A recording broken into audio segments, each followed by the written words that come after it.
Tai sveiki, mėly bičiuliai. Taip jaukiai susirinkome mažame ratelėje, bet tikėkime, kad mūsų balsas pasieks ir platesnę auditoriją. Sveikiname su žiūrinčiais įrašą. Susirinkome į pirmąjį iš kelių Lojotekos organizuojamų renginių paminėti Sarbievijų ir jo epochą. Man atrodo, kad Lojoteka yra viena geresnių vietų apskritai kalbėti apie Sarbievijų, nes čia pat, taip sakant, jėzuitai. Rasite, paskui aptarsime jėzuitų fondo turtus susijusius su Sarbievijaus kūryba. Ir žinoma, čia pat gimnazija kaip tokia mokslo vietos reprezentacija. Vienas skirtumas turbūt, kad šiuolaikiniai jėzuitai yra daug labiau tiksliųjų mokslų mėgėjai negu Sarbievijaus laikų jėzuitiškas universitetas. Bet nepaisant to, šitoje mieloje knygų apsuptyje keliausime po šio jėzuitų Dainiaus vaizduotės pasaulius ir mintis, o keliauti mums padės istorikas, turbūt geriausias jėzuitų išmanytojas Lietuvoje, Liudas Jovaiša, ir du Sarbievijaus tyrėjai. Tai visų pirma docentė Ona Dilytė Čiurinskienė bei doktorantas Lukas Bieliauskas. Kai mes svarstėme, tai čia Sarbievijaus metai, visa kita, kaip daug renginių vyksta su juo susijusiu, mes svarstėme, ką galime naujo įnešti, kalbėdami apie Sarbievijų, ir kad galvojame, kad visų pirma norėtųsi kalbėti ne tik apie jo poeziją, bet ir apie pačią asmenybę, apie jį kaip žmogų, kaip kūrėją, apie jo epochą. Dėl to ir pirmasis klausimas mano yra Liudui. Ką reiškia būti jėzuitu Sarbievijaus gyvenimo metu? Nes nežinau, kiek žinote, kiek ne, Sarbievijus buvo ne tik kūrėjas, poetas, bet visų pirma jėzuitas. Tai ačiū Simonai už klausimą. Iš tikrųjų, skirtingos tos prasmės turbūt buvimo jėzuitu tuo pačiu metu. Pirmiausia, priklausė nuo to, kokiame krašte esi jėzuitas. Tai būti tose katalikiškose Europos kraštuose tai viena, jau toks savotiškai establishmento dalis ir pusiau prestižinis vienuolinis gyvenimas. Kitaip buvo jėzuitams kur nors tuo pačiu metu Sarbievijaus laikais Anglijoje, kur vyko vienas iš tokių nuožmiausių persekiojimų ir daugiausiai kankinysčių jėzuitų atnešęs Europoje.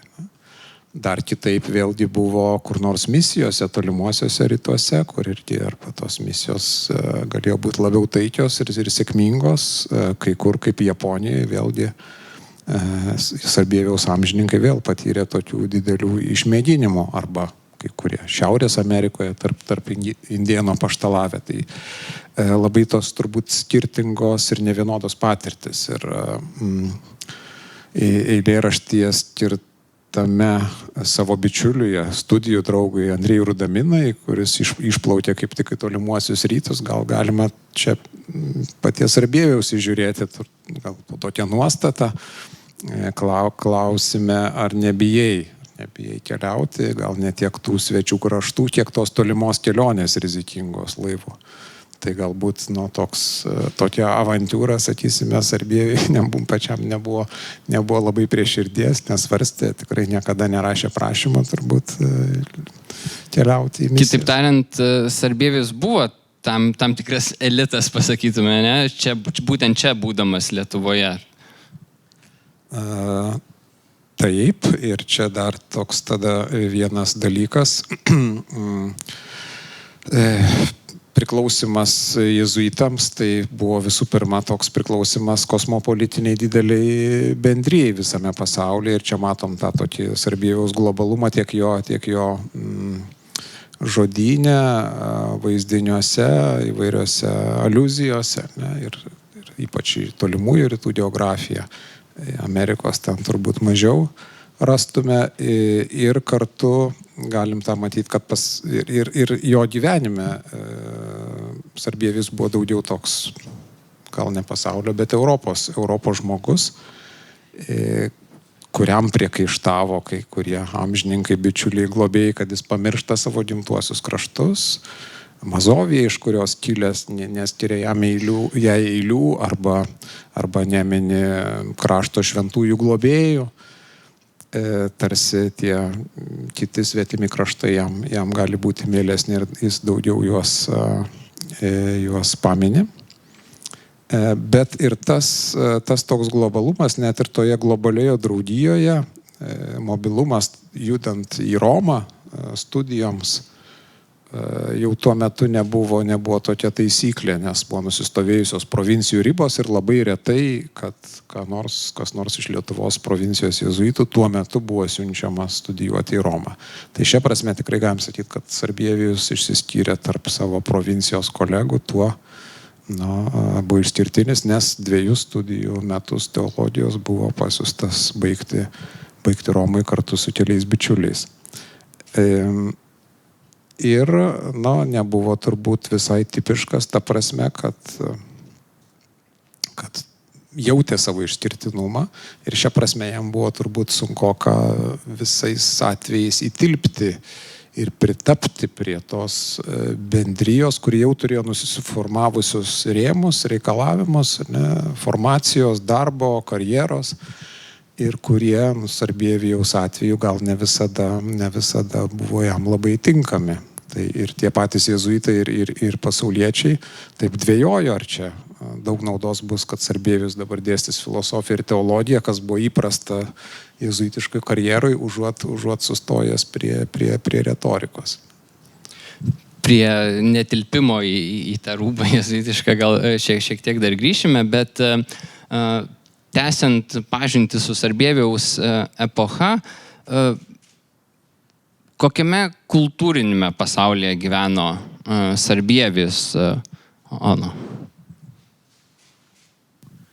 Gyveno potridentinėme kultūrinėme pasaulyje ir pats irgi kartu su visais jezuitais dalyvavo katalikiškoje reformoje, galima sakyti. Tai ir jo poezijoje atsispindi tam tikri dalykai, nubrėžtos gairės Tridento susirinkimo nuostatose, tai ir asmeninio pamaldumo toksai gilinimas. Čia aš gal ne visai sutikčiau su Liudu, kad visą laiką jam netiko jezuito rūbas, atrodo, kad su amžium vis labiau tiko, jeigu žiūrim, kaip jo poezijos dinamika yra ir jinai pamažu taip nuo pasaulio gręžiasi labiau į vidų, į tą ir tokį vidinį pasaulį ir dvasinių pratybų jau labai nemažai randam paskui vėlesniuose rinkiniuose atspindžių papildytuose eilėraščiuose. Bet kai buvo jaunas, tai taip. Tai ta pasaulio šlovė irgi žavėjo ir traukė. O taip pat kultūrinis pasaulis ir jezuitų išsilavinimas yra paremtas tokia labai gilia recepcija antikinės kultūros ir ankstesnių kitų amžių kūrėjų, taip pat jau ir renesanso imitavimo. Tai nuo dugnio studijos jau mokykloje mokomasi per poetikos retorikos pratybas, mokomasi kurti įvairių žanrų kūrinius ir būtent va čia būna tas laikas, kai atsiskleidžia tam tikri gabumai, bet ta poezija yra tokia mokyta. Jinai naudoja senesnius pavyzdžius ir kartu jinai turi būti labai paveiki. kad čia irgi paveikumas yra vienas iš katalikiškosios reformos irgi tokių siekinių, kad paveiktų, kad nebūtų ta poezija tokia pati savo tik tai, bet kad jinai būtų vaizdinga, kad jinai, jeigu ji nepapildoma kažkokiais dailės vaizdais, tai tada pati poezija jinai turi būti kaip paveikslas. Čia turbūt ir barokiškumas pasireiškia. Taip. Ir tai jau yra barokas, iš tiesų tai jau yra barokas. Tai yra toks ir bandymas pasakyti kuo vaizdingiau ir kuo puošniau, kuo visokiausių, žodžiu, tų pridėti vaizdinių priemonių, dabar sakytumėm, vizualiųjų.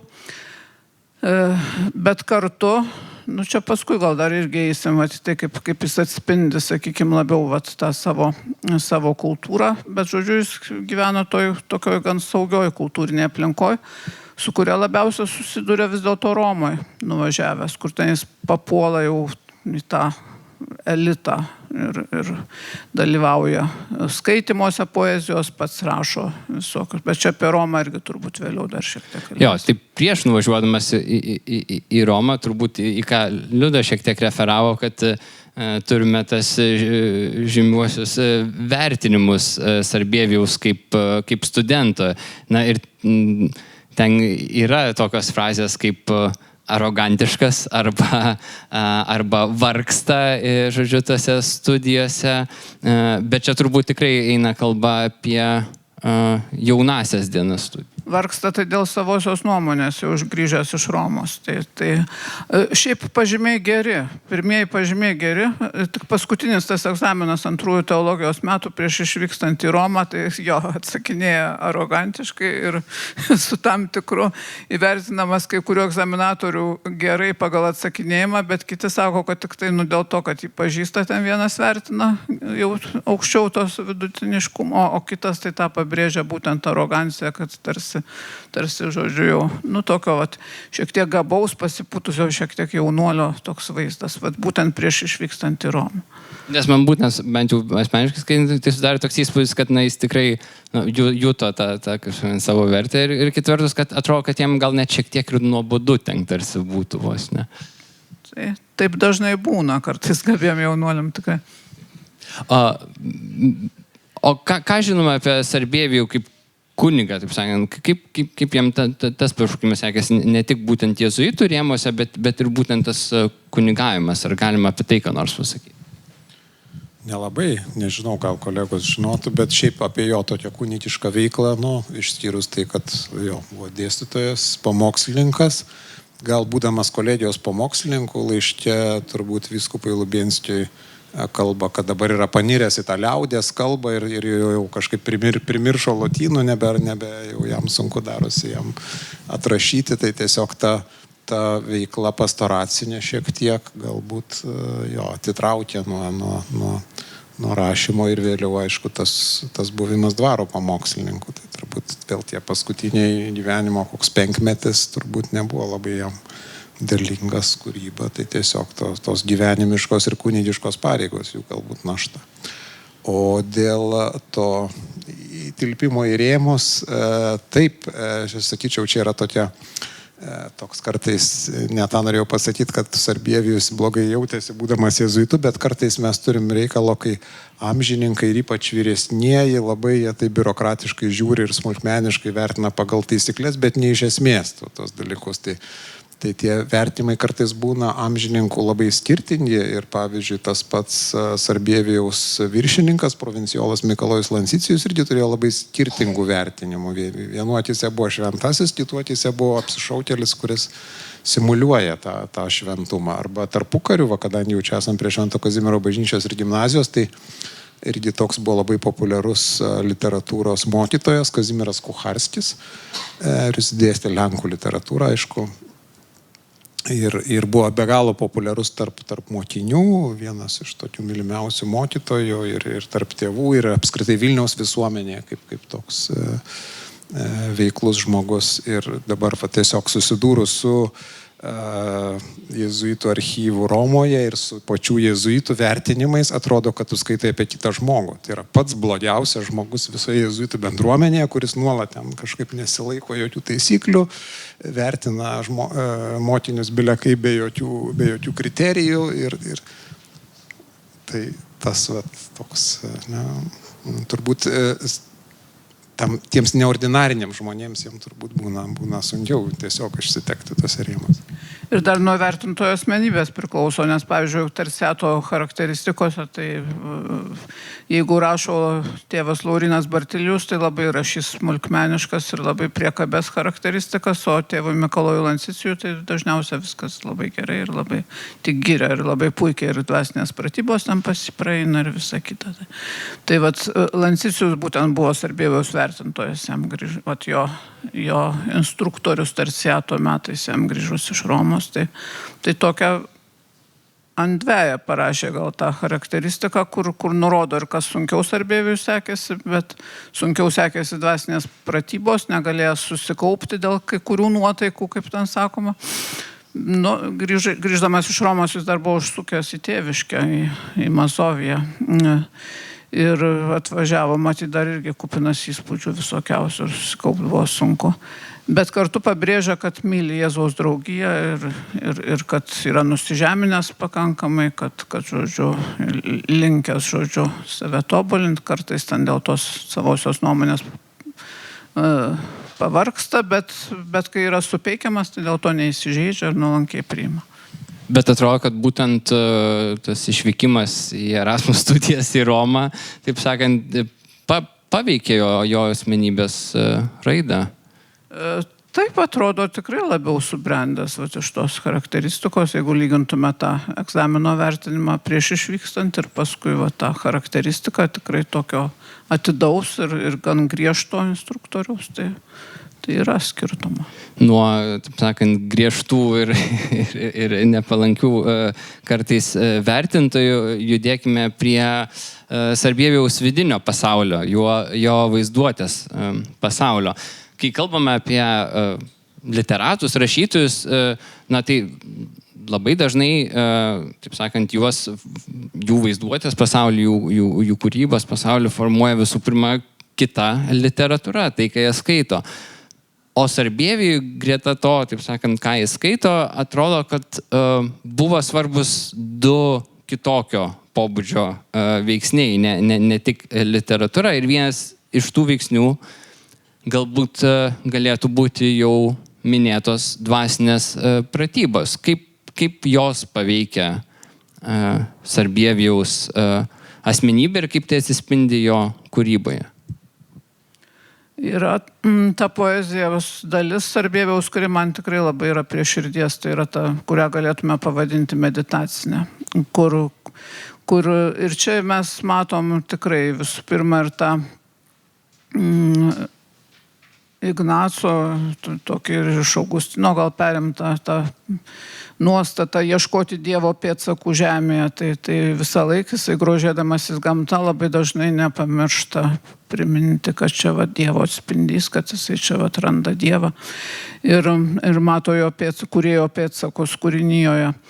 Kita dalis yra epigramos ir odžių yra, kurios sukurtos kaip meditacijos, sakykime, po Kristaus kryžiumi, mąstant apie kančią, mąstant tam tikrus Evangelijos epizodus ir ypač gražios tos mistinės giesmės motyvais, kurias gal čia Lukas daugiau apie tai pakalbės. Bet ypač žavinti yra ta jo mėgstama skrydžio perspektyva, kur jisai meditacijoje pakyla, labai mėgsta pasikelti aukštyn. Čia įsima Horacijaus pavyzdį, Horacijus irgi skraidė, bet Horacijus skraidė truputį kitų tikslų. Jisai ten vienoje odėje užsiaugina plunksnas ir skrenda ir lygina save kaip jau su tokiu po mirties labai išgarsėsiančių poetų, kurio šlovė ten niekada neblės ir kad pasistatęs tą monumentą, jisai, žodžiu, ir taip pat jis tą savo šlovę skraidina tarsi virš pasaulio.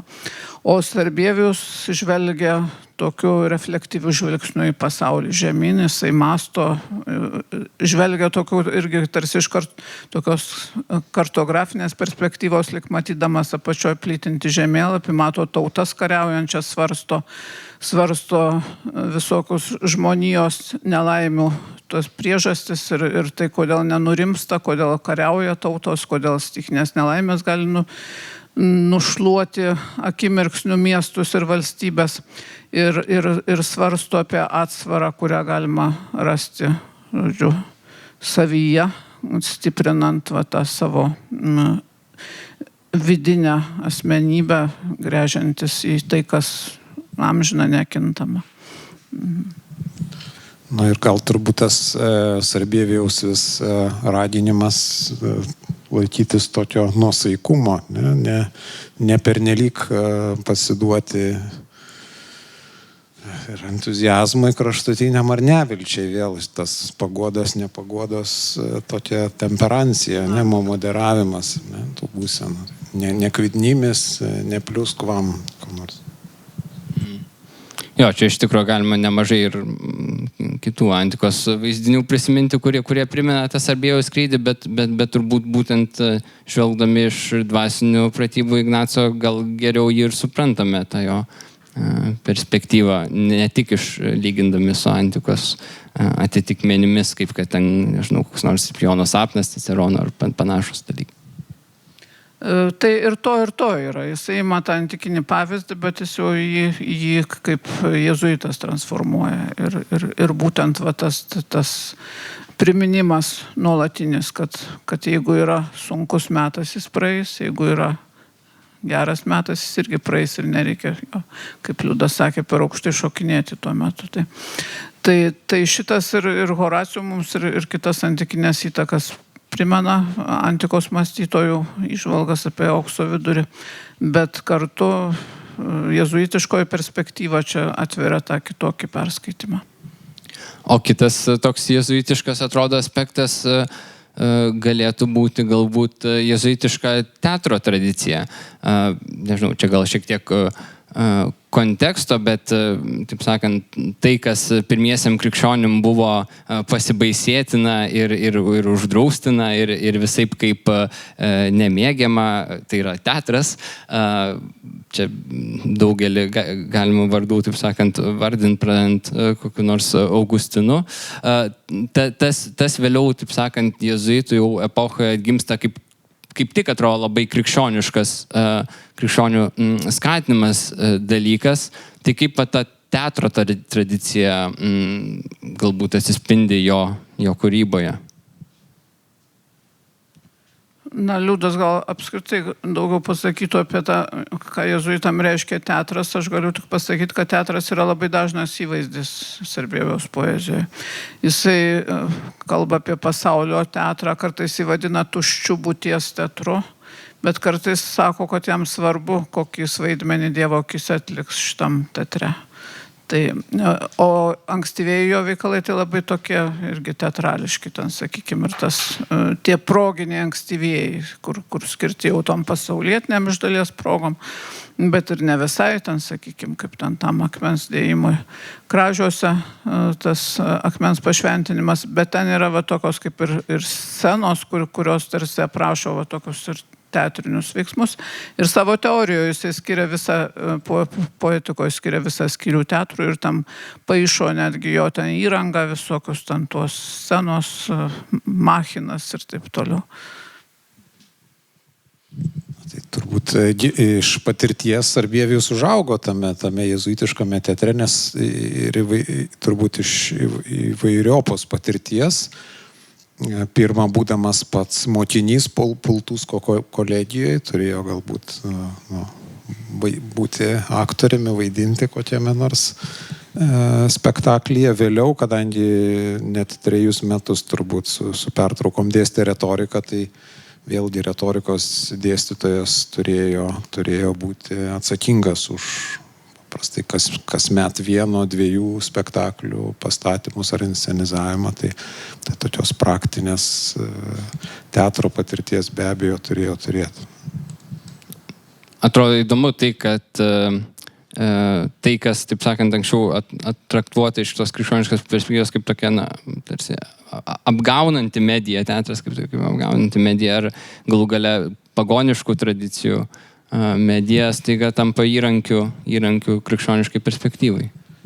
Tai čia bendriau galim žiūrėti, ar ne, ir teatras, pagoniškas teatras, bet vėl jau jis krikščioniško jau viduramžių tradicijų, kuris gal kažkaip akceptuojamas, ar ne, čia gal didesnis virsmas yra tas buvimas krikščionių Horacijumi, ar ne, tas įėmimas jau jezuitiškas daugiau ir Renesanso epochos, antikos paveldo ir jo toks apropriavimas ir legalizavimas, ne, krikščioniškai tradicijai.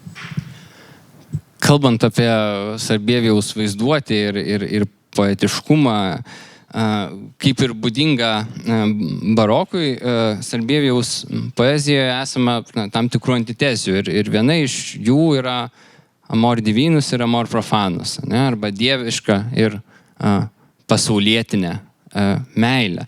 Tai kreipiuosi dabar į kantriai tylėjusi Luką, kuris dar tik pradėjo rašyti disertaciją, bet aš jau nekantriai laukiu, nes kaip mėgstu juokauti, jo disertacija yra iš erotikos ir teologijos sankirtų, tai yra nuostabu. Labai įdomu, kas Sarbievijaus poezijoje ir apskritai Sarbievijaus asmenybė yra ta tokia antitezė tarp amor divinus ir amor profanus ir apskritai kokia čia tradicija tų dieviškos pasaulietinės meilės jungimų? Ačiū už klausimą.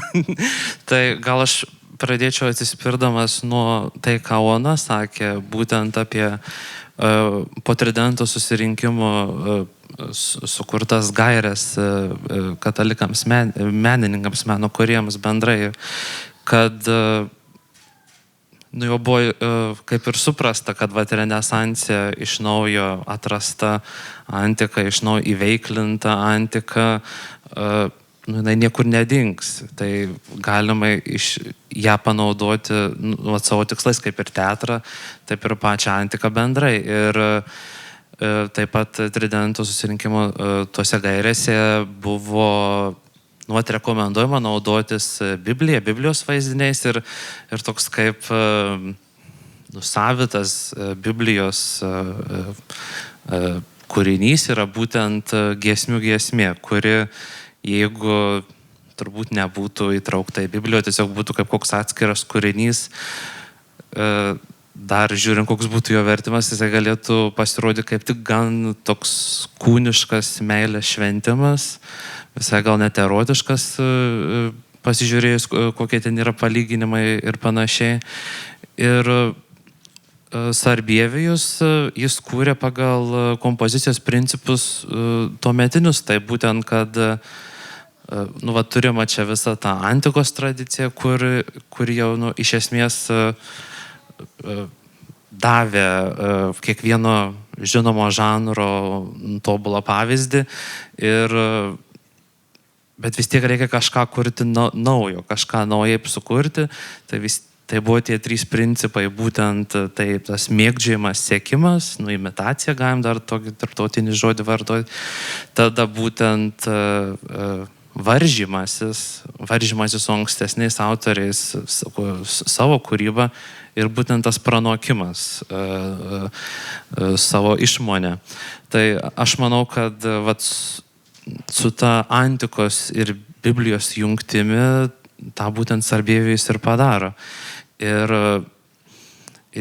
kadangi giesmių giesmė jinai yra tokia savita, jinai kaip ir leido būtent naudotis antikiniais šaltiniais, kurie irgi kalba apie meilę, apie kūnišką meilę net, bet tai vis dėlto tai yra sankcionuota, nes kadangi yra Biblija, tai gali ir krikščioniškam kontekste būti. Ir tai jo yra epigramos, yra odės, bet labiausiai gal epigramos, kurias jis ir pavadino tam, dieviško meilė arba dieviškos meilės tie nuotykiai ar istorijos. Ir tai yra būtent tokios scenos, tokios kai kur net idiliškos scenos, būtent giesmės motyvais.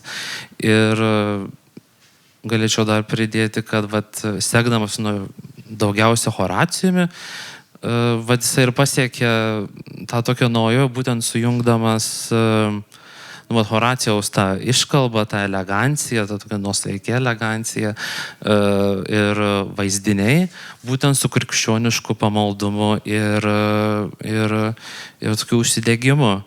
Ir manau, kad tai taip pat ir atspindi, aišku, bet čia tik prielaida, jo ir meditacijas, ir gal net jo asmeninę jauseną, jo asmeninį santykį su Dievu.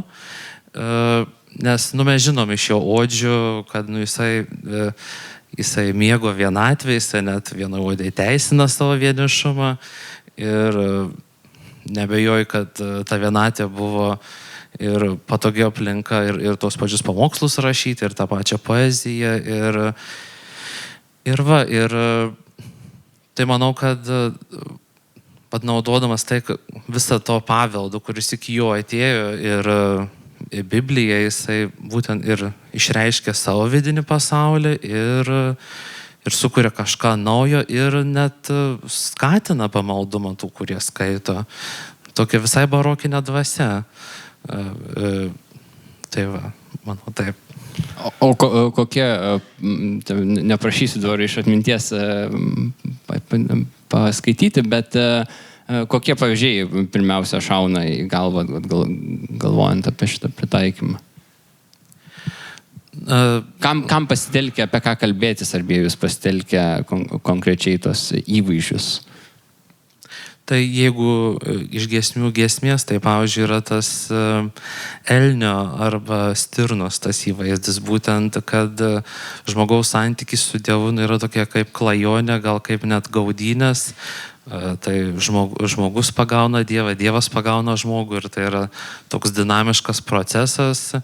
Tada yra visokie mylimojo ir mylimosios santykių tokie įvaizdžiai. Ir ten, kad ir tos pačios idiliškos scenos būtent sode arba gamtoje tiesiog, kur visa gamta alsuoja būtent tą meilę ir primena tą mylimai. Tai, irgi atsispiriu tai, ką Ona sakė būtent apie tai, kad gamta, kad kūrinyje primena kūrėją. Tai ir tai irgi yra meditacijos dalis. Tai, kad dabar kalbame, mus neišvengiamai kreipia į, galime sakyti, principą Sarbievijaus kūrybos Concord Discordia arba Discourse Concordia. Arba darni nedarna, arba nedarni darna. Ne?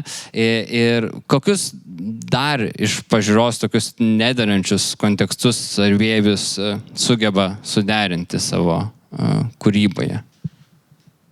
Ona, gal jūs? Ta darnios ar nedarnios darnos principą jis, aišku, sukūrė pirmiausia kaip, nesukūrė, jau čia slėpdamas į to meto madas, jisai tą suformulavo kaip epigramos teoriją, bet dažniausiai sakome, kad ta jo formuluotė, jinai labai tinka apskritai visai baroko epochai apibūdinti ir taip pat ir Sarbievijaus kūrybai. Aišku, labiausiai tas principas epigramose skleidžia ir būtent ypač tose, apie kurias Lukas kalbėjo, nes ten jau vien tasai, kad Dievas bėga nuo žmogus vejasi, o paskui apsisuka ir atgal, žodžiu. Tai ir galiausia paskui netikėta kažkokia baigtis, netikėta išvada, kad būtent ta klajonė suartina, būtent tas iš pradžių tas neradimas, nepavijimas.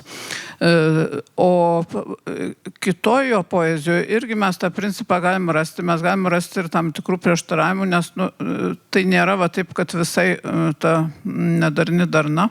Tai nereiškia, kad viskas jau ten labai saldžiai ir gražiai susieina į tą vienį, nors šiaip baroko principas tai irgi viską orientuoti į tą vienį, lygiai kaip ir bažnyčių architektūroje arba interjeriai, ypač kur viskas jau Eucharistija yra suvesta. Bet tos teorijos esmė yra ta, kad yra medžiaga, kurioje dera prieštaringumai. Tai yra tai, kas dera ir tai, kas nedera, tai, kas prieštarauja. Ir toje vienovėje vis dėlto išlieka tie skirtumai ir tie prieštaringumai. Tai, sakykime, kalbėdamas apie savo santykį su pasauliu, jisai irgi čia, kaip Lukas teisingai sakė, jis dažnai trokšta vienatvės, ypač tuose vėlesniuose eilėraščiuose, ir nori atsiskirti nuo to pasaulio triukšmo. Bet kartu sako, aš turiu eiti vis dėlto į pasaulį ir išsakyti tai, kas man atrodo svarbu. Tai jo ir tas atsiliepimas, ir į politinės realijas, ir į viską jis rodo tą tokį, kartu irgi yra tam tikras prieštaringumas, bet kaip tikras jėzuitas jis tą vis dėlto suderina.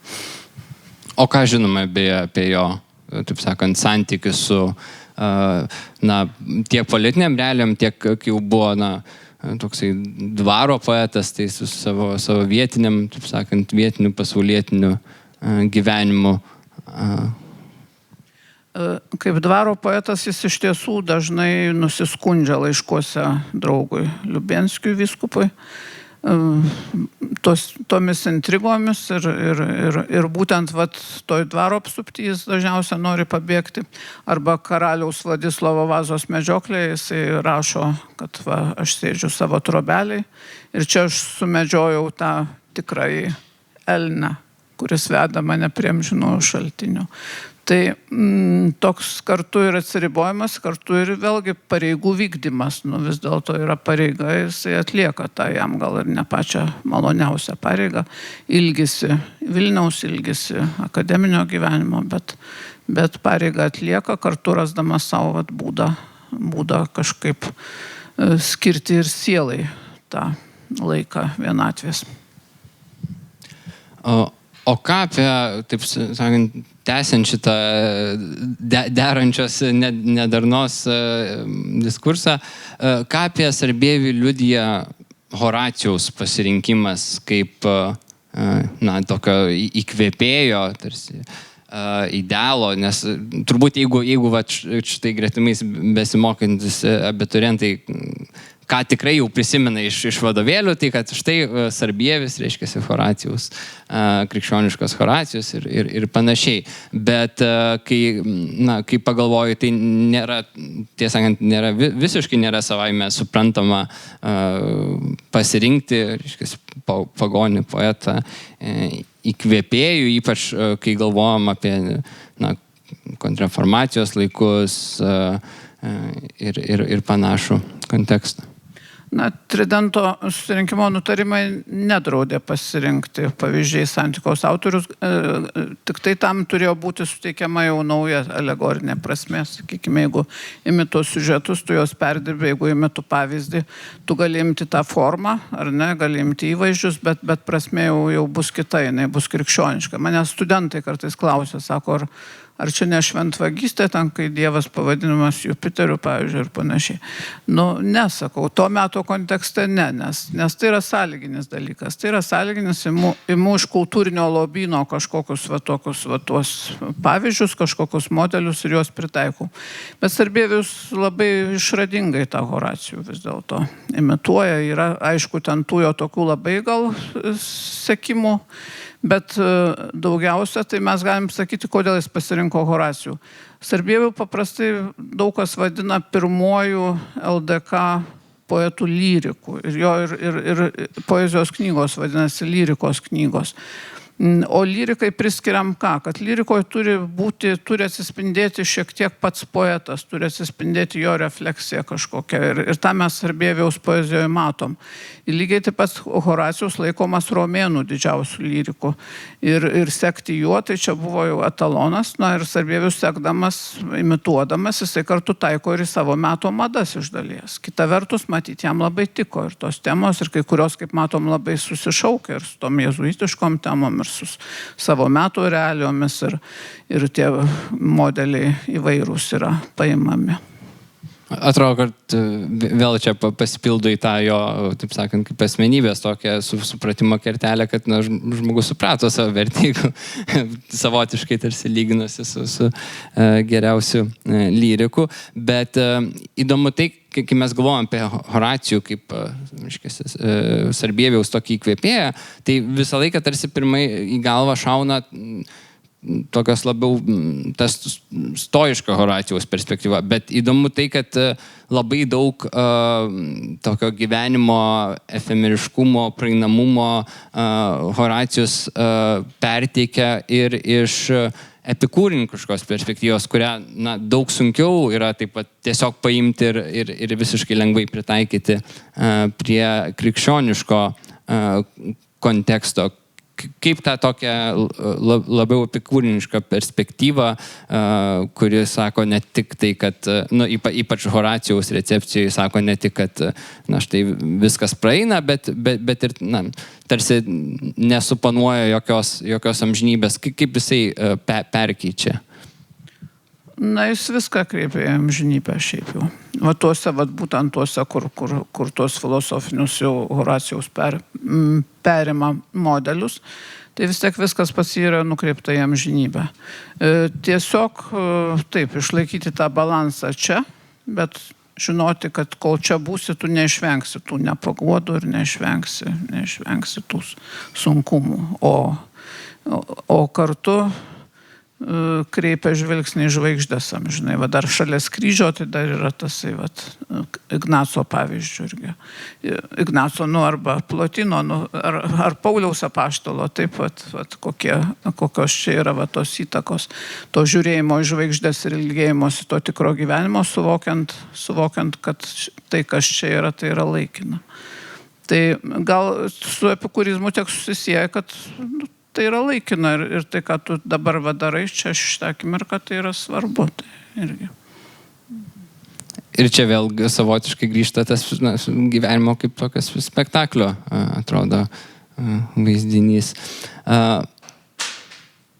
Kai kalbame apie Sarbievijaus, taip sakant, svarbą, man visą laiką įdomu yra būtent tai, ką jis ir pastengėsi daryti, mus priversti pasižiūrėti, taip sakant, į pasaulį iš viršaus ir kaip Liudas minėjo, gal jau ne tiek pasaulį, kiek Europą. Ir skaitant apie Sarbievijų, tarsi dėliojasi tokie taškai, Kražiai, Vilnius, Romas. Taiga Vilnius ir Kražiai atsiduria vienoj gretoj su Roma.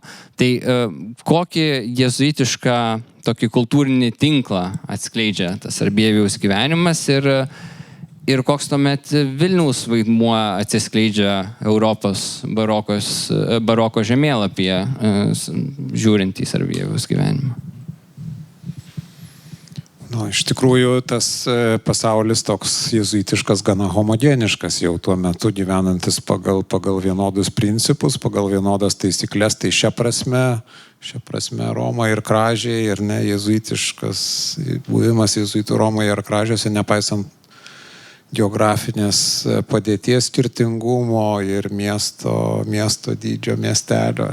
Jis iš esmės reiškia gyvenimą tame pačiame pasaulyje, buvimą tame pačiame tinkle. Prie to pasaulio, aš sakyčiau, labai svarbu yra pridėti tai, kas galbūt dabar jam nepriklauso, bet vis tiek mes turėtume tą turėti omenyje. Tai yra tos vietos, kuriuose gyveno Sarbievijus, esančios dabartinės Baltarusijos teritorijai. Tai yra Nesvyžius, kuris atliko terciatą, tai yra paskutinius pasiruošimo profeso įžadams, kuriuos davė Vilniuje metus, ir žinoma Polockas, kur mokytojavo, dėstė retoriką ir rašė savo jau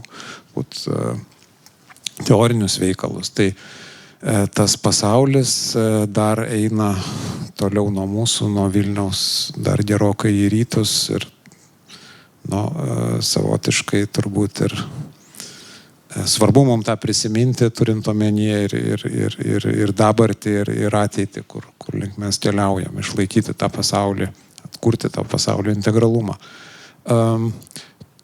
Kitas gal Sarbievijaus pasaulio kraštas būtų Belgija arba tuo metu Ispanijos Nyderlandai vadinamieji, ten, kur rodėsi Sarbievijaus garsiausi leidimai Antverpene, Moreto Plantenų spaustuvėje, ten, kur jis siuntė eiles savo bičiuliams belgams, bet kuris niekuomet nebuvo fiziškai. Ne? Tai čia irgi toks tas pasaulis, kuris yra dar platesnis negu žmogaus fizinės egzistencijos pasaulis ir savotiškai modernu. Vėl Sarbievijaus pasaulis yra išprečiamas tų virtualių ryšių, grinai, bet žmonės, kurie yra jo draugai netiesioginiu būdu, per susirašinėjimą, per vardų minėjimą. Na ir sakyčiau, kad tas pasaulis išeina dar už tos ir katalikiškos grinai ir jezuitinės, tuo labiau, struktūros rėmų, tai apskritai yra europinės kultūros pasaulis, kuriame dar tame pačiame 17 amžiuje Sarbievijus jau yra leidžiamas ir verčiamas ir į anglų kalbą. Britanijoje, vėlgi paradoksas, tame krašte, kur jezuitai yra persekiojami, Sarbievijus susilaukė vėl to vienalaikio pripažinimo ir vėlgi net su tam tikromis kupiūromis, nes Sarbievijaus vertimai titulinėme lape, tai jie tiesiog vadinasi The Odes of Kazimier, Kazimiero odės. Ir ten nerasite Sarbievijaus nei pavardės, nei kokio nors įvardymo, kad tai yra jezuitas. Ne? Tai aišku, tam tikra adaptacija, bet irgi parodo Sarbievijaus reikšmę tame platesnėme kontekste. Tai taip, ir va tie vietos, kur buvo leidžiamas Sarbievijus, tai čia yra tikrai ta jo geografija, nes pradeda jis leisti didžiuosius savo kūrinius. Tas lyrikos būtent knygas, svarbiausia Kelne pirmas leidimas, dar vienas paskui Kelne, paskui jau vėlesnė Antverpene, o tarp jų įsipaišo ir Vilnius. O po mirties tai ypač, kaip jau liudo minėti, šitie angliški leidimai ir labai prancūzai leidžia Sarbievijų po mirties, tuos pomirtinius, kurie nebuvo spausdinti dar gyvame esant. Tai geografija tikrai plati, čia jau aš jau nemeniu kitų dalių Lietuvos jezuitų provincijos ar Lenkijos.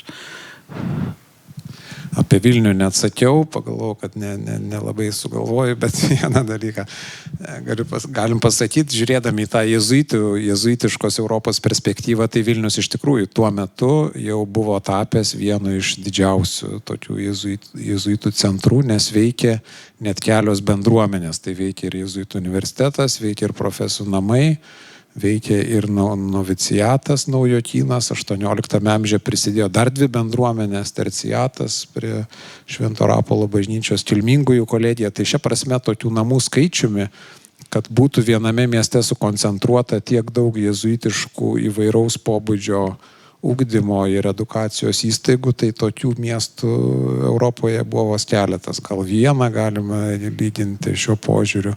Netgi Roma neturėjo visų tokio tipo namų ir terciatas Romos provincijos veikė Florencijoje. Ne?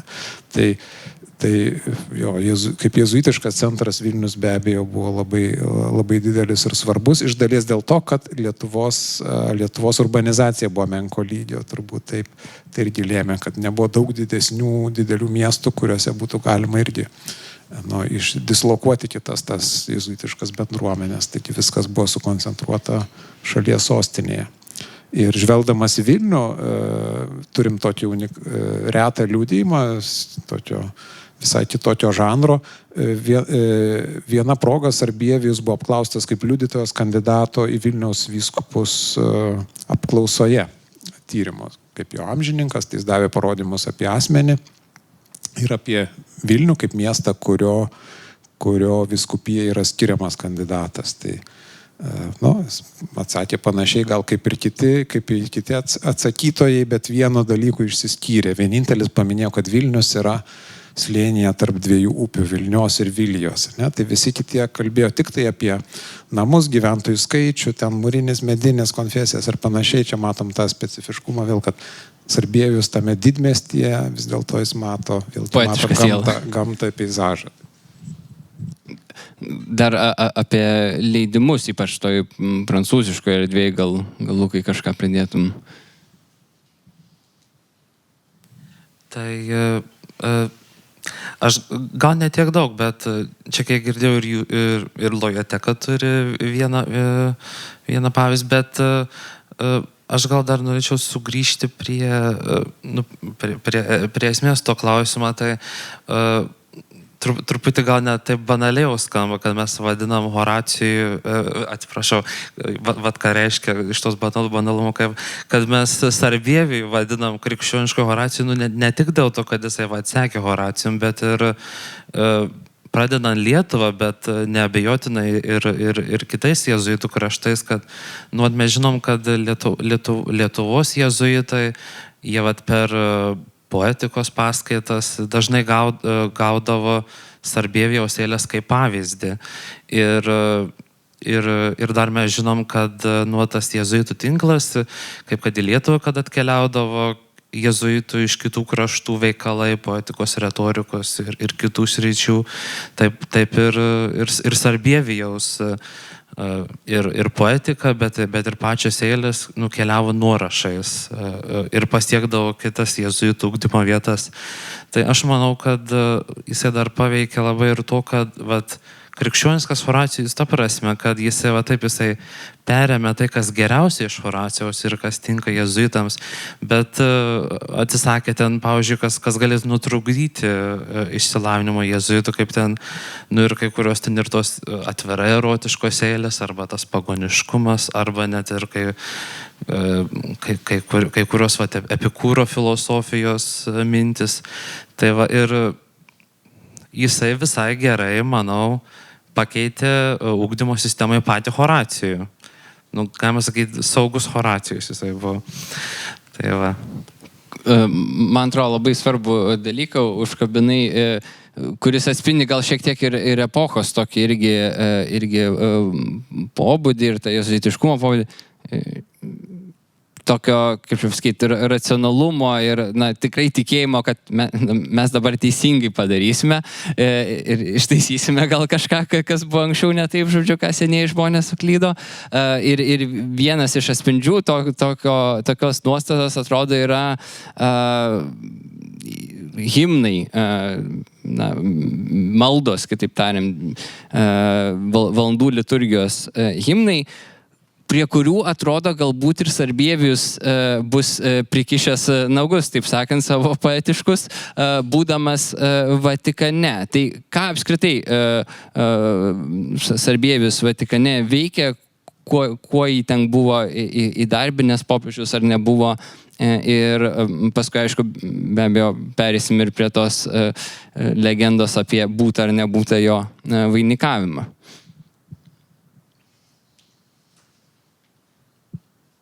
Tai kaip jau laikoma yra ir paliudyta, tai Urbonas VIII buvo užsimojęs himnus reformuoti pagal naują madą, nes dauguma tų pirmųjų himnų brevijoriaus yra labai paprasta kalba iš tikrųjų parašyti ir kaip maldos, kaip be didelių vingrybių. Yra kita dalis ten, kur sekama antikiniais pavyzdžiais tų himnų, bet tuos paprastuosius, tai Urbonas norėjo perrašyti jau tuo metu madingu stiliumi. Tai yra čia ir Rabikausko rašyta, kad buvo įtrauktas Sarbievijus į tą himnų reformą su kitais 3 garbesniais, jau labiau žinomais poetais. Ir yra kelios versijos, kurios jis himnus ten reformavo. Tai vienas iš jų yra Velykinis himnas, kuris atsienam Agnį Providį, kuris Sarbievijus perrašė į Atregijas Agnida Pest. Tai jeigu čia išverstumėm, tai pirmas būtų į avinėlio, puotą ar vaišės, o Sarbievijus jau tai paverčia karališkomis vaišėmis ir tokį labiau, pompastišką. Kad didingiau. Bet dabartiniam brevijoriui jau yra atgaivintos senosios versijos. Čia tiesiog, mes matom Sarbievijus savo meto žmogus ir jis, kur yra įtraukiamas, ten jisai dalyvauja. Tai, o dėl to vainiko, tai ten kaip ir nebuvo lik ir jo, kaip ten su to vainiku. Apmaudu, kas dabar bus. Gal jis ir buvo, mes negalim sakyti, kad jo nebuvo, bet labiau ten gal buvo medalis, ten ar žiedas, ar kažkas kita.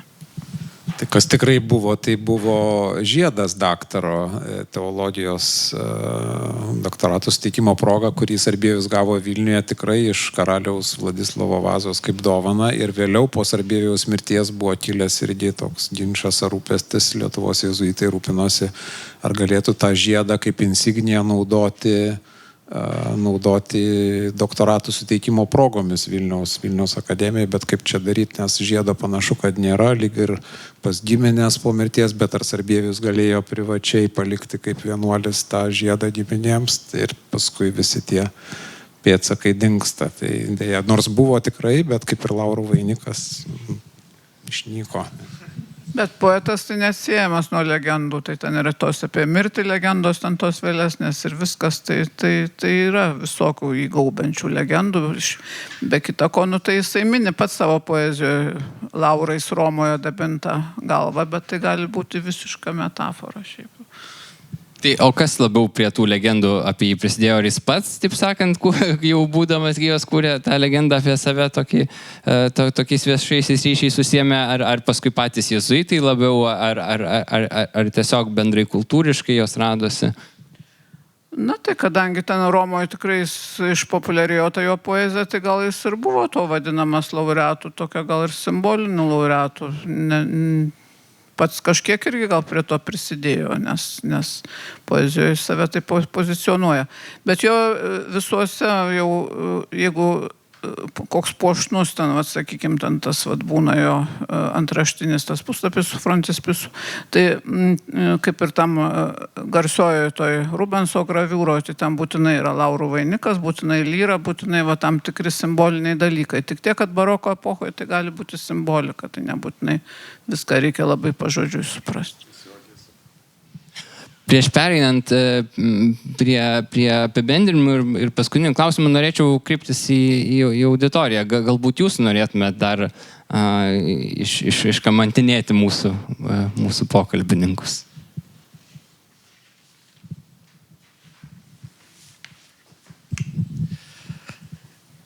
Tai aš gal ir ne vieną klausimą turėčiau, nes labai priešokiais taip pažįstu Sarbievijų, o mane jis domina, bet vedantysis moderatorius, taip sakant, sureguliuos, kiek čia galima klausinėti. Šiek tiek noriu paantrinti tam, kas buvo kalbėta.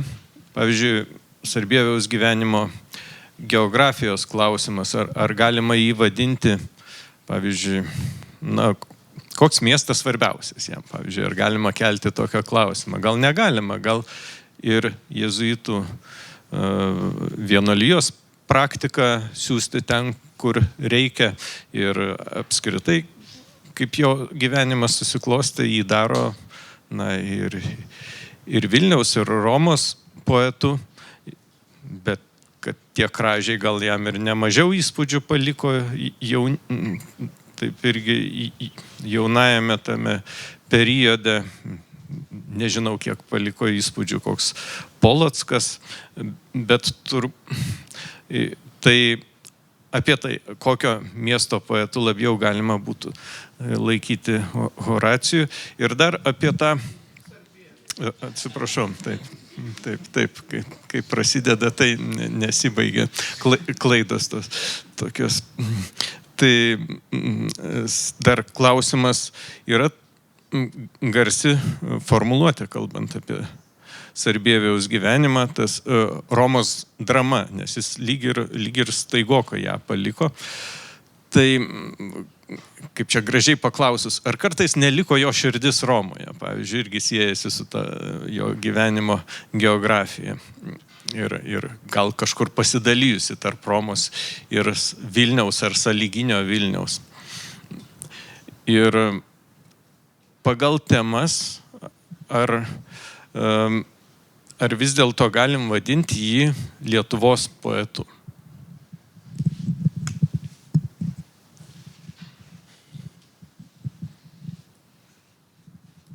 Kokio miesto, nežinau, turbūt daugelio miestų poetas, tikrai kiekvienas turi dalį tame.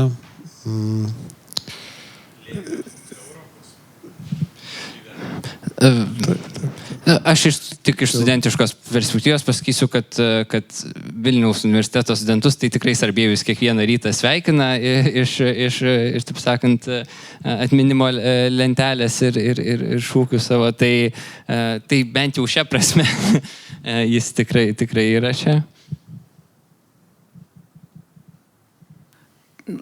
Aš tai norėčiau sakyti, kad Vilniaus, bet aišku, nebūčiau visiškai teisė, jeigu vien tik Vilniaus sakyčiau. Be abejo, tai čia nieko gal ir naujo. Bet vien jau už tą odę Kozlovijui, tai jau į Vilniaus poetų tikrai galima būtų vainikuoti. O Romo širdis liko, matyt, kad liko, jeigu ten išsiblaškęs atlėkė ten tada į tą nesvyžių, į tas ir pratybos sunkėjosi, matyt, kad buvo ten dar to pasilikimo. Ne visai aišku, kodėl iš tikrųjų po teologijos studijų dar jis 1 metus apskritai liko Romoje. Ne? Kodėl ne iškart buvo parkviestas ir kas lėmė tą tokį sprendimą vyresnybės, o ir po tų metų, aišku, panašu, kad taip vėlavo, tikrai neskubėjo grįžti. Jisai buvo paliktas, kiek pamenu, ten kaip ir nežinau, pats geriau pasakytum, kaip vadinasi tos pareigos, kur prižiūri tos naujo. Tai nėra pareigos, kurių nebūtų galėjęs atlikti kas nors kitas. Ta prasme, tik tai gal jo paties noras buvo kažkaip dar. Ar jis gal tikėjosi, kad jį dar ilgiau paliks, nes vis dėlto paskui ruduo ir jisai buvo. Laukia jubiliejinių šventųjų metų, 25, kuriems irgi parašė durų atidarimo eilės. Dar galiu. Aš tai manyčiau, kad Vilnius, bet irgi dėl tos pačios odės, bet aš taip galvoju, kad, pavyzdžiui, kaip Horacijus, kad savo tą sabinišką ūkį išgarsino ir padarė, kad tai būtent pasakydamas, kad tai nėra tiesiog graži vieta, bet tai yra man maloni vieta. Tai manau, kad panašiai ir Sarbievijus padarė toj odėj su Lukiškėmis ir su Vilniaus panorama. Nes kitur, kitose odėse, kitose eilėse, arba tai yra vietos, kurios tiesiog iš poetinės tradicijos minimos, arba ten kelionės vietos, bet čia būtent yra vieta su bičiuliu pabūti, vieta reflektuoti. Na ir jisai, nežinau, ar didžiąją dalį gyvenimo praleido Vilniuje? Ne didžiąją, bet to savo jau jezuitiškojo gyvenimo, tai turbūt galėtumėm sakyti, kad beveik didžiąją. Čia skaičiuoti reikėtų, bet labai svarbia iš tikrųjų.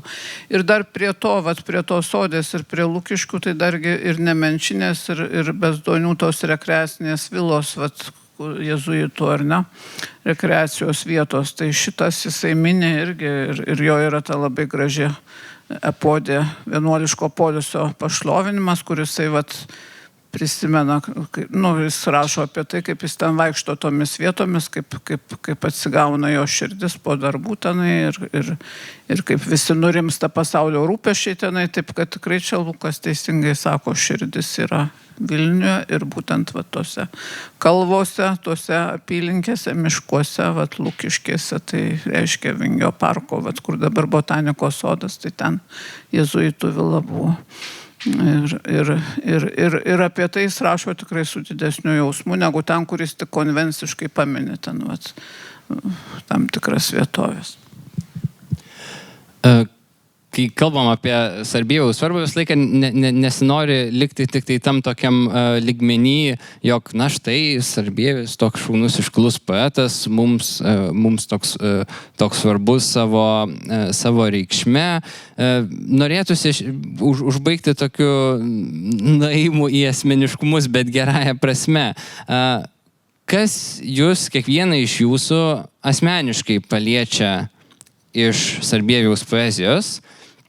Kitaip tariant, kodėl jums asmeniškai Sarbievijus yra įdomus ne tik istoriškai, bet tiesiog kaip kūrėjas šiandieniam žmogui ir konkrečiai jums?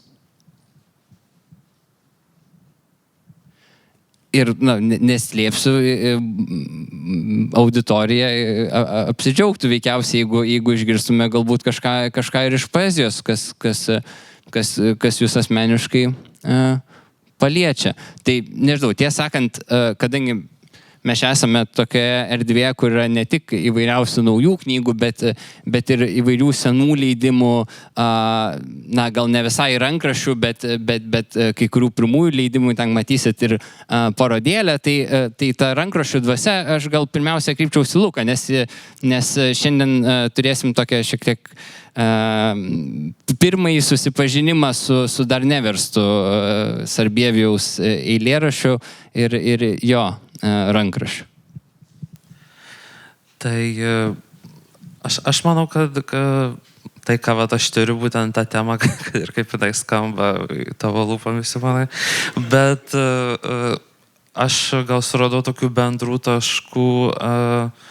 Man yra artimas tas santykių su Dievu intensyvumas ir kad jisai nėra toks varžomas. Aš manau, kad būtent tie vaizdiniai iš giesmės iš Biblijos, jie kaip tik pakilėja į daug aukštesnį lygmenį ir labai suasmenina patirtis.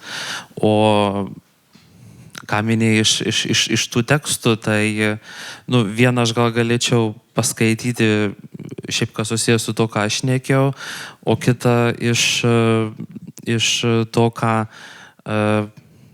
neseniai Ona atrado. Tai ir galbūt kai kurie iš jūsų net matė reportažą per televiziją arba gal net skaitėt žiniasklaidoje. Tai aš gal pradėsiu kol kas nuo tokio kaip iliustracijos. Tuoj.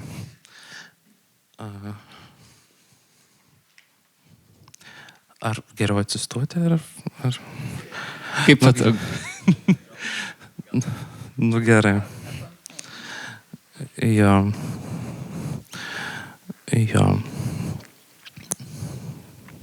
Gerai, tai čia, pavyzdžiui, sakykime, yra viena epigrama, tai bėgu tu Jėzau vėjas, sugrįžki, girdžiu tave šaukiant ir pasukti atgal savąjį kelią skubu. Bėgi man vejantis pats, sugrįžki, girdi mane šaukiant ir, o draugė skubi, kelią pasuk link manęs. Bėgu tau sekant o tu, sekant man nuostabioji klajonė, tas laimingas, kuris bėgdamas meiliai paklus. Tavo klajonė padės man rasti tave, kad nedingtum, mano klajonė tave, Kristau atves prie manęs. Tai aš manau, kad šitą tokia kaip iliustracija, kaip ir sudeda tai, ką mes minėjom per visą šitą pokalbį, tai būtent ta darni, nedarna iš vienos pusės yra atstumas tarp Jėzaus ir tarp lyrinio subjekto, bet iš kitos pusės tai jos suartina. Tai yra bendras dalykas, ta klajonė, kuri jos suartina. Ir tai atspindi, manau, jo vidinius išgyvenimus. Tai, ką jisai galbūt jau mąstė vienatvėj. O kitas tada būtų tai prieš, sakyčiau, gal prieš dabar daugiau negu metus, dar magistrantūros metais, tai aš esu Onos studentas ir mes su Ona ir kitais skaitėm Lietuvos didžiosios kunigaikštystės, renesanso ir baroko literatūrą. Ir kai vienas iš tokių užduočių, kuriuo ėmiausi, tai būtent versti kažką iš Sarbievijaus ir Ona pasiūlė būtent versti tai, kas nėra versta. Ir aš tą iššūkį kaip ir priėmiau. Ir tai buvo būtent odė palaimintajam Stanislovui Koskai, kuris irgi buvo jėzuitas, savo gyvenimo vietomis ir su Sarbievijomis susijęs, mirė jaunas, bet labai ryškų gyvenimą nugyveno, nors ir labai trumpą.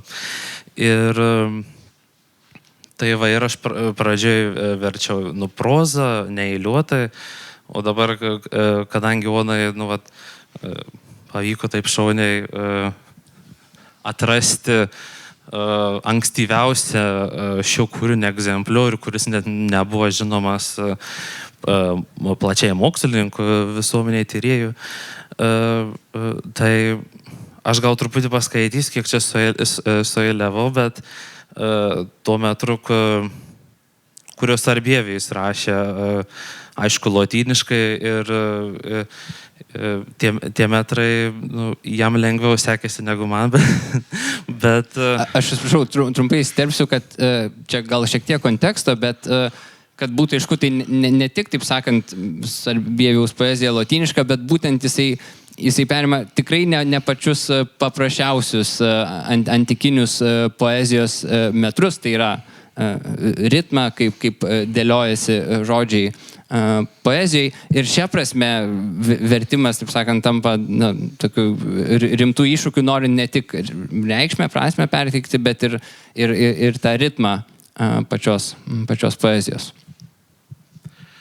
Taip. Tai aš čia kiek truputį įsivertęs, tai čia iš Stanislovo Kostkos gyvenimo, būtent pradžios labiau, arba pirmųjų žingsnių, dar taip galima sakyti, jaunystėje. Taip, tai paskaitysiu, tai ryškio Olimpo išrinktas piliečiu, o Kostka žvaigždė marmuro altorius, tau skiriam ir vaškiniais votais, bei pamaldumo žiedais apkraunam. Tave globėja, žygdarbį ir vaiskaus, dangaus valdovė ragino nebijoti, nei savojo sūnaus tarnybos, nei įsigasti bendrų jums mūšių. Kai tu į Romą bėgai skubėdamas, greitom tave jį paslėpė sprunkantį, nors vežimu ir persiekiojo, brolis tave sugrąžin prispirtas. Kol kelia klaiką, kerberas išžiotais, nasrais ir loja, sergi tave ponia ir dešinę ranką palaiko. Tartaro šuo trissyk puolė piktas. Snukius jis trissyk nugrėžė atgalios ir keikė savo pastangas bevaisės. Tai va tiek kol kas. Bet aš gal dar pakomentuosiu. Tai kaip aš suprantu šitą odę, būtent jinai vis tiek prasideda su altoriumi ir su votais, tai suprantam, kad prieš kažkokį Kostkos paveikslą, galbūt, kuris yra bažnyčiai.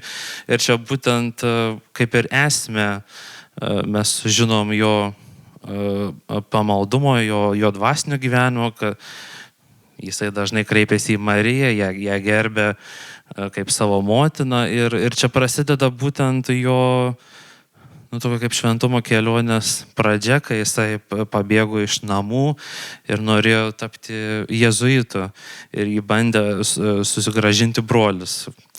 Ir čia kaip ir dar apima vieną iš jo gyvenimo tokių kaip faktų, kai jisai tiesiog miegojo ir apsireiškė piktas šokam, kurį mes suprantam kaip velnė, ir kuris jį puolė 3 kartus ir 3 kartus buvo atmuštas. Kaip manoma, būtent dėl to, kad jį globojo mergelė Marija. Tai ir atrodo puikiai iliustruoja vėlgi tai, ką kalbėjom, nes tas antikos mitologijos vaizdinys, Cerberis, požemių šuo, Hado šuo, su velniu čia tą patį mes, jisai tampa nugalimas, tarsi mergelės Marijos pagalba. Tai šia prasme, taip instrumentiškai vaizdingumo vardan pasitelkiama, bet viršuje stovi tai, kas krikščioniška.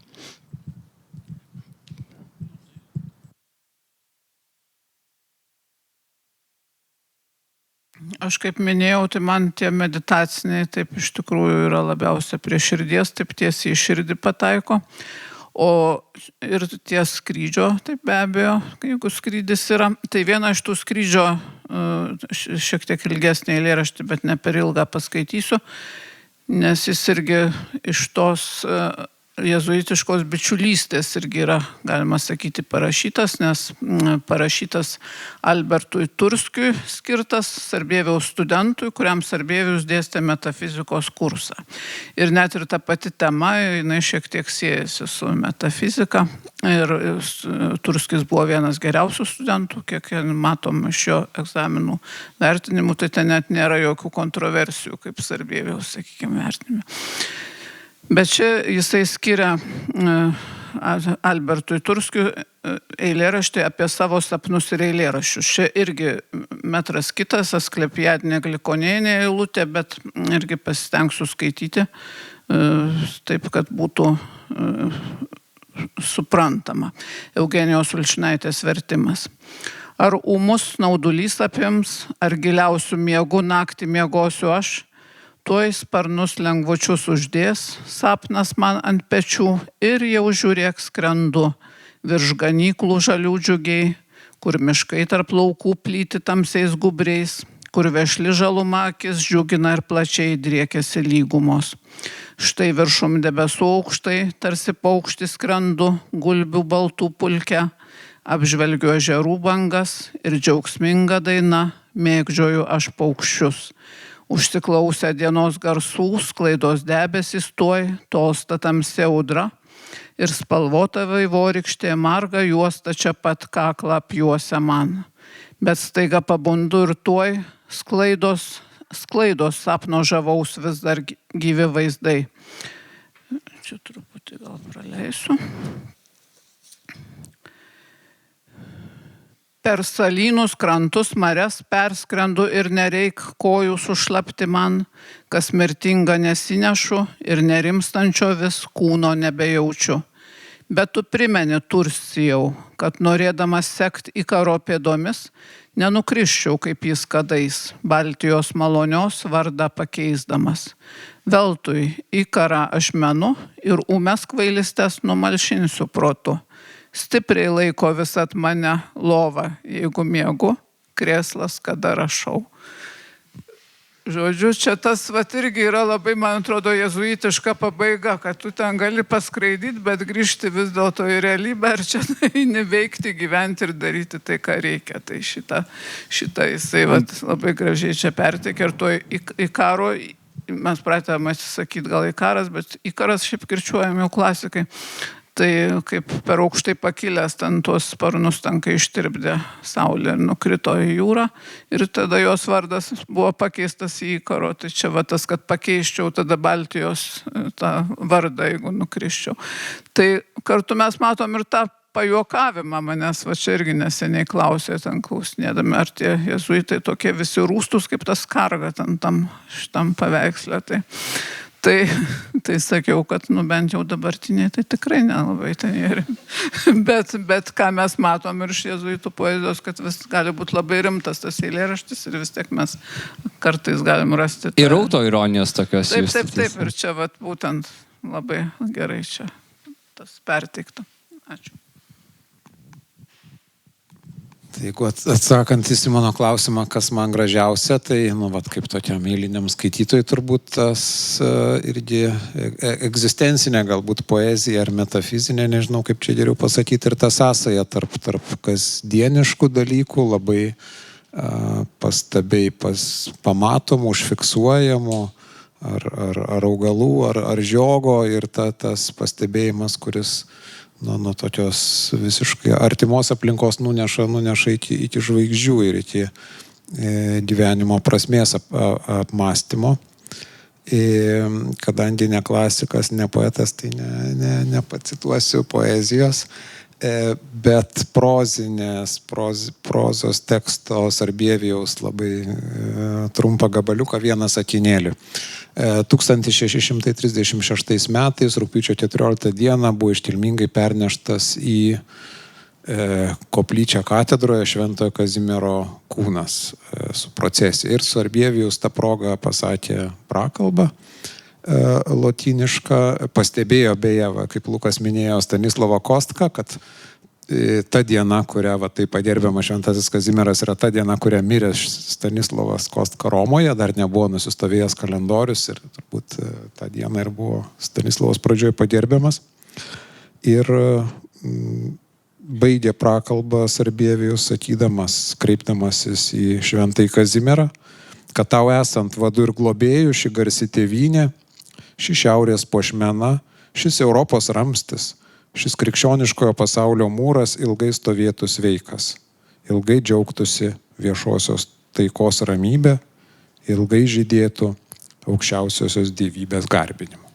Toks buvo troškimas ir manau, kad jis aktualus ir šiandien. Labai. Ačiū labai už šį pokalbį. Kaip ir minėjau pradžioje šio renginio apie Sarbievijų kaip jėzuitų dainių pasaulio scenoje, dar viena dalis, tokia vainikuojanti mūsų šitą pašnekėsi, yra, taip sakant, fiziniai įrodymai viso to, ką mes kalbėjome, ir pristatyti parodą paremtą jėzuitų fondais. Norėčiau pakviesti Lilijaną, jėzuitų fondų kuratorę.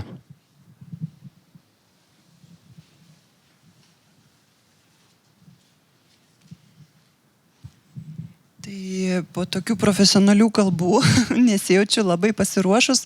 Tai tiesiog kviečiu ateiti, pasižiūrėti. Čia buvo kaip tokia inspiracija pažvelgti, kas yra fonduose sukaupta su Sarbievijum, kas susieta, nes kai išgirdau, kad šie metai būtent yra 400 metų nuo jo pirmosios lyrikos išspausdinimo, tai dėja, mes neturim tos knygos, to leidimo, ir atrodė, kad neturim visiškai, bet taip ėjau, ieškojau ir atradau. Tai viena iš lyrikos leidimų tai yra 19 amžiaus ir taip pat yra kaip sulyginimui turim Horacijaus 18 amžiaus prancūzišką Paryžiuje leistą egzempliorių Horacijaus poezijos ir taip pat Ignaco Lojolos pratybų knygelė, kuri yra 17 amžiaus antros pusės. Ir taip pat Ona Delytė Čiurienė parinko pagal būtent iš ignaciškos knygelės graviūras, sulygino su poezija Sarbievijaus. Tai galima ten stalčiuke pasižiūrėti, kaip galima ir vaizdu pamatyti, ir vaizduotės akimis pamatyti irgi tą iliustraciją, kaip galima interpretuoti. Tai labai kviečiam dar likti ir pasižiūrėti, paskaityti. Tai ačiū labai.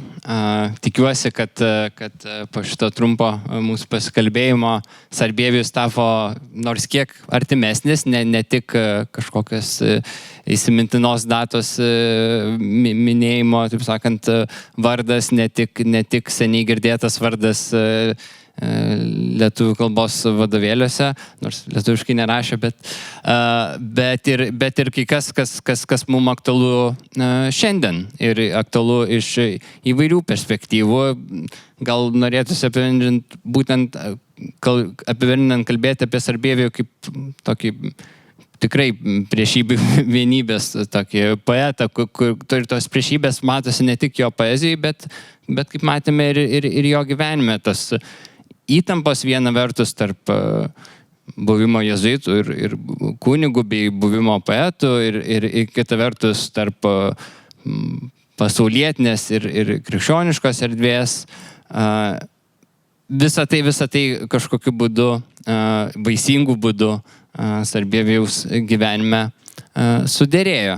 Tai, taip sakant, geriau negu pats Sarbievijus mums palinkėjo, kad šitas kraštas ilgai dar būtų Europos ir krikščioniška atrama, nebepalinkėsiu, bet tiesiog norėčiau palinkėti toliau pažindinti su Sarbievijum ir atrasti jį kaip kažką artimo kiekvienam. Ačiū.